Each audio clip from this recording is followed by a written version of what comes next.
अब हम बात करते हैं जेनेटिक कोड के मेन कैरेक्टरिस्टिक्स के बारे में। क्या क्या इसके मेन कैरेक्टरिस्टिक्स हैं, तो हम इसको लिखते हैं characteristic feature of genetic code. देखो अब जो बता रहा हूं सुनना। सबसे पहली चीज, जेनेटिक कोड होते हैं अनएम्बिगुअस। Unambiguous and specific. देखो अनएम्बिगुअस मतलब होता है विदाउट एनी डाउट या विदाउट एनी कंफ्यूजन। जिसमें आपको कंफ्यूजन पैदा ना हो से क्या बोलते हैं, अनएम्बिगुअस। और जहां पे कंफ्यूजन पैदा हो से क्या बोलते हैं, एम्बिगुअस। जैसे मान के चलिए सर मैं काफी ज्यादा एम्बिगुअस हूं जानने में कि कहाँ पढ़ूं फिजिक्स। कंफ्यूज हो, 10 जगह समझ में आ रहा है आपको। और किसी चीज को लेकर सर मैं यहाँ पे अनएम्बिगुअस हूं, दैट मीन्स मुझे कोई कंफ्यूजन नहीं, मुझे यही करना है जो भी करना है। ऐसे ही हम क्या बोलते हैं, जेनेटिक कोड जैसे मान लीजिए ट्रिपल यू है, ये कोड कर रहा है किसके लिए, फिनाइल एलानिन के लिए कोड कर रहा है। तो सर इसका मतलब हम विदाउट एनी डाउट हमेशा ही कह सकते हैं कि ट्रिपल यू किसके लिए कोड कर रहा है, फिनाइल। कोई कंफ्यूजन है क्या इसमें? कोई कंफ्यूजन नहीं है।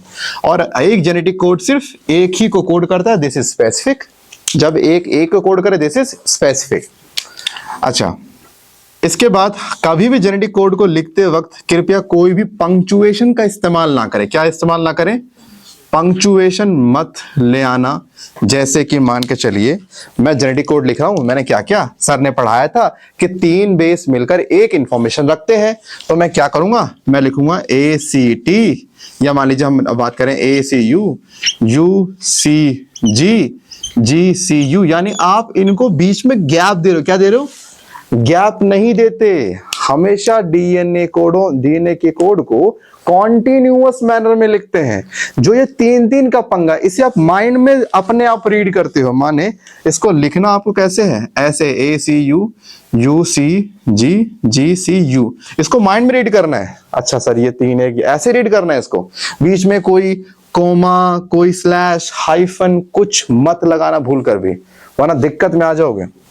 दूसरी चीज, हमारे जो जेनेटिक कोड होते हैं जनरली नॉन ओवरलैपिंग होते हैं।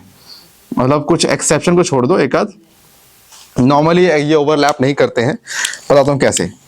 जैसे मान के चलिए हमारे पास जैसे मान के चलिए मेरे पास इंफॉर्मेशन है CCU, GUG, ACG। अब यहाँ पे मैसेज क्या होगा, आप कहोगे सर ये रहा पहला इंफॉर्मेशन, ये रहा दूसरा इंफॉर्मेशन, ये रहा तीसरा।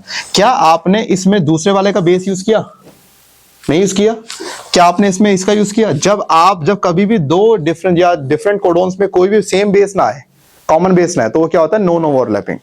अगर मान के चलिए आप ऐसे करें CCU और CCU, GUG, ACG। अब आप कैसे काउंट कर रहे हो? सर देखो एक कोडोन हो गया CCU, क्या हो गया, CCU हो गया। सर अगला कोडोन है CUG, यानी अब आपने ये कर लिया, यानी इसमें ये दोनों में कॉमन आ गया, पीछे वाले में और आगे वाले में। जब कॉमन आ जाए तो क्या हो गया, ओवरलैपिंग कोडोन्स। कभी क्वेश्चन पूछ ले, आपको लिख दे कि ये ओवरलैपिंग कोडोन्स है, बताइए टोटल ओवरलैपिंग कोडोन्स कितने बनेंगे, पूछ सकता है ना। वैसे देखो अगला पे क्या बनेगा, UGU बनेगा ना, UGU। उसके बाद GUG, उसके बाद UGA, उसके बाद GAC, उसके बाद ACG। ऐसे बनेगा, हाँ कि ऐसे बनेगा ना। तो कितने बने कोडोन्स, 1 2 3 4 5 6 7। कितने बने, 7। याद रखना जितने बेस होते हैं ना उसमें 2 माइनस कर देना बस। कितने बेस हैं, 1 2 3 4 5 6 7 8 9, 2 कर दो, कितने बने, 7। ऐसा क्यों मैं कह रहा हूं, कभी मान के चलो एग्जाम में आपसे बोले कि आपको ओवरलैपिंग कोडोन दे दे, मान के चलो उसने लिख दिए 20 बेस लिख दिए। अब बैठ के आप इतनी करोगे ना, 3 दूसरा 3 पेज भर जाएगा। क्या करोगे, जितने बेस हैं 2 कम कर देना बस। अगर 20 है 2 18, सर 18 कोडोन बनेंगे इसमें। ओवरलैपिंग में 18 बनेंगे, नॉन ओवरलैपिंग में 18 नहीं बनेंगे। वो तो आपको सिंपल पता है, 3 का जोड़ लो साहब, कितने बनेंगे।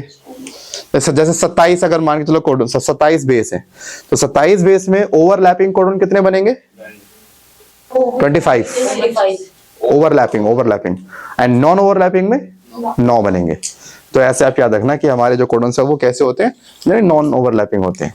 अच्छा, हमारे कोडॉन्स यूनिवर्सल होते हैं। जैसा एक चींटी की बॉडी में जेनेटिक कोड काम करता है, ऐसा ही हाथी की बॉडी में करेगा। ब्रह्मांड के हर लिविंग ऑर्गेनिज्म में जेनेटिक कोड सेम काम करता है। जैसे हम कहते हैं triple U codes for phenyl alanine हमारी बॉडी में, तो भैया आपकी बॉडी में भी सेम काम कर रहा है।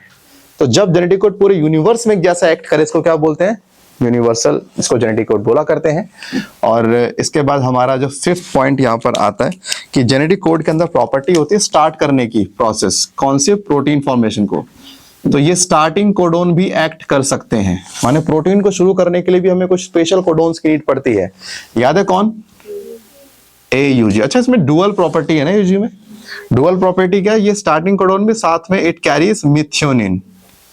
ये इसमें मजा एक मस्त बात है कि ये दोनों प्रॉपर्टी शो करता है। क्वेश्चन आता है कौन सा ऐसा कोडोन जो डुअल प्रॉपर्टी शो करता है? इकलौता एक आंसर कौन सा है?